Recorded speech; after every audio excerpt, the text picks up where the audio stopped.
ఎడంవైపున లక్ష్మి ఉంటుంది. ఆ లక్ష్మిని వ్యూహలక్ష్మి అంటారు. ఆ మహామంత్రం లక్ష్మీదేవి ఇచ్చింది. మీరందరూ కూడా నేను చెబుతాను అనండి.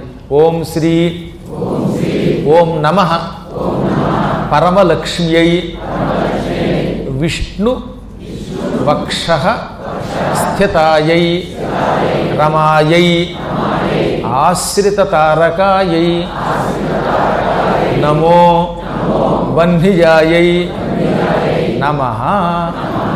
అపూర్వమైన మంత్రం ఇది. వెంకటాచల మహాత్మ్యంలో స్కాంద పురాణంలో కూడా ఉంటుంది. ఈ మంత్రం ఇంద్రుడికిచ్చి ఈ మంత్రమును నువ్వు యథాశక్తి జపం చేసుకో. అప్పుడు నీకు క్షీరసాగర మథనం సులభముగా సాగుతుంది. అందులోంచి నేను పుడతాను, నీకు భార్యగా, అలాగే స్వర్గంలో లక్ష్మిగా, కామధేనువుగా, మళ్ళీ విష్ణువుకి భార్య అయిన లక్ష్మిగా, దేవతలందరికీ వారి వారి భార్యలుగా, గృహస్థ